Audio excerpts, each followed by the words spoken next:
क्या आप तुर्की जाना चाहते हैं और वहां जाकर अपनी स्टडीज कंटिन्यू करना चाहते हैं? तो सबसे पहले आपको ये बता देते हैं कि आप कब और कैसे तुर्की के लिए अप्लाई कर सकते हैं। तो जो भी स्टूडेंट्स तुर्की पढ़ने के लिए जाना चाहते हैं वो इंटर और बीएस के बाद तुर्की के लिए अप्लाई कर सकते हैं, यानी 12 इयर्स एजुकेशन के बाद और 16 ईयर एजुकेशन के बाद आप तुर्की के लिए अप्लाई कर सकते हैं। पर यहाँ पर कुछ लोग ऐसे भी होते हैं कि उन्होंने इंटर के बाद किसी भी मजबूरी की बिना पर अपनी पढ़ाई छोड़ दी होती है। तो उनके लिए एक अच्छी खबर ये भी है कि इंटर के बाद 6 साल का गैप भी एक्सेप्टेबल है, यानी वो 6 साल के बाद अप्लाई कर सकते हैं।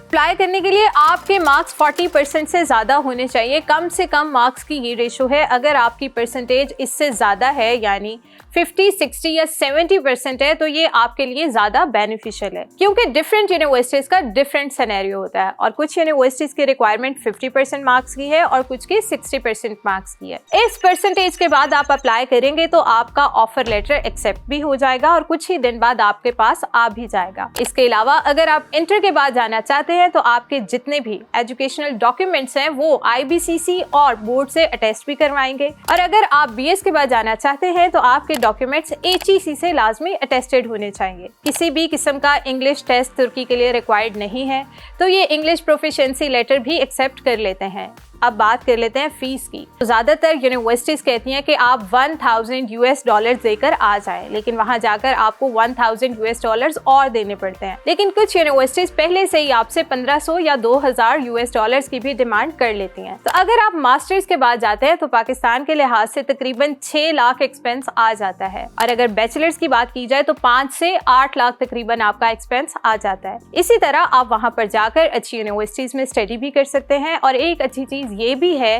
कि आखिरी सेमेस्टर्स में यूनिवर्सिटीज़ ये भी ऑफर दे देती हैं कि आप यूरोपियन कंट्रीज जैसे ऑस्ट्रेलिया और UK वहाँ पर जाकर भी अपनी डिग्री मुकम्मल कर सकते हैं। लेकिन इसमें एलिजिबल होने के लिए आपकी अटेंडेंस और नंबर्स अच्छे होने चाहिए, और फिर जो आपका इंटरव्यू हो वो भी आप अच्छे से क्वालिफाई करेंगे। अब आप करेंगे क्या कि सबसे पहले आप अपने डॉक्यूमेंट्स कंप्लीट करेंगे और एडमिशन अप्लाई कर देंगे। तो 1 हफ्ते के अंदर आपको ऑफर लेटर आ जाएगा। इसके बाद आप अपनी फीस पे करेंगे और इसके बाद आप अपने डॉक्यूमेंट्स कंप्लीट करेंगे। एक वीज़ा चेकलिस्ट होती है जिसमें आपकी होटल बुकिंग, आपकी टिकट, हेल्थ इंश्योरेंस, आपके सारे एजुकेशनल डॉक्यूमेंट्स, ये सब आप इकट्ठे करेंगे और अनातोलिया ट्रैवल जाकर जमा करवा देंगे। वहां पर आपसे 60,000 फीस भी ली जाएगी और आपका वहां से वीजा फाइल कर दिया जाएगा और 15 से 20 दिन के अंदर आपको रिस्पॉन्स कर दिया जाता है। तो ये सारा प्रोसेस था कि आप तुर्की में अपनी पढ़ाई कैसे जारी रख सकते हैं। इस तरह की मजीद वीडियोस देखने के लिए देखते रहिए Suno's guide to life on Suno digital.